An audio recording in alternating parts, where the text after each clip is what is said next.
AI, रक्षा और ऊर्जा। Bharat Japan के बीच हुए बड़े समझौते, आर्थिक सुरक्षा रोड मैप भी तैयार। भारत और जापान ने आर्टिफिशियल इंटेलिजेंस, रक्षा, ऊर्जा और आर्थिक सुरक्षा में सहयोग बढ़ाने के लिए एक संयुक्त रोड मैप पर सहमति जताई है। भारत और जापान ने अपने द्विपक्षीय संबंधों और मजबूत करने के उद्देश्य से गुरुवार को आर्टिफिशियल इंटेलिजेंस, धातुओं, ऊर्जा और रक्षा क्षेत्र में सहयोग बढ़ाने के साथ साथ आर्थिक सुरक्षा के लिए एक संयुक्त रोड मैप तैयार करने पर सहमति जताई है। यह ऐतिहासिक समझौता भारतीय प्रधानमंत्री नरेंद्र मोदी और नई दिल्ली की 3 दिवसीय यात्रा पर आई उनकी जापानी समकक्ष साने ताकाची के बीच हुई उच्च स्तरीय बैठक के बाद हस्ताक्षरित हुआ। वार्ता के बाद संवाददाताओं से बात करते हुए पीएम ताकाची ने कहा कि जापान और भारत एक साथ मजबूत और समृद्ध होने के लिए एक दूसरे की ताकतों का लाभ उठाएंगे। अशांत वैश्विक परिदृश्य के बीच ऐसा पारस्परिक रूप से पूरक सहयोगात्मक संबंध बनाना बेहद महत्वपूर्ण हो गया है। यह यात्रा पिछले साल पीएम मोदी की टोक्यो यात्रा के बाद हो रही है, जब जापान ने अगले दशक में भारत में अपने निवेश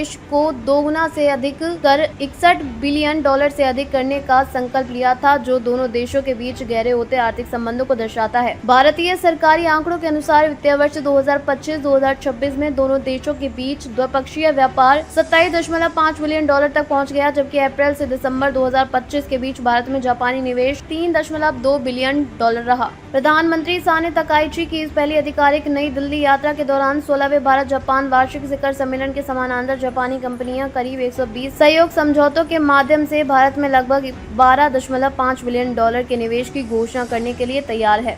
ये निवेश मुख्य रूप से सेमीकंडक्टर्स, आर्टिफिशियल इंटेलिजेंस, स्वच्छ ऊर्जा, मोबिलिटी, मैन्युफैक्चरिंग और इंफ्रास्ट्रक्चर जैसे क्षेत्रों में किया जाएगा, जो भारत की बढ़ती अर्थव्यवस्था में जापान के बढ़ते विश्वास को रेखांकित करता है। प्रधानमंत्री ताकाइची के साथ भारत आए जापान के डिप्टी चीफ कैबिनेट सेक्रेटरी मसानाओ ओजाकी ने बताया कि इस शिखर सम्मेलन के साथ साथ भारत जापान आर्थिक मंच में 150 से अधिक जापानी कंपनियां भाग ले रही हैं। ओजाकी ने एक्स पर एक पोस्ट में कहा कि यह मंच सुरक्षा, आर्थिक सुरक्षा और व्यावसायिक साझेदारी जैसे क्षेत्रों में दोनों देशों के बीच सहयोग को मजबूत करने में मदद करेगा।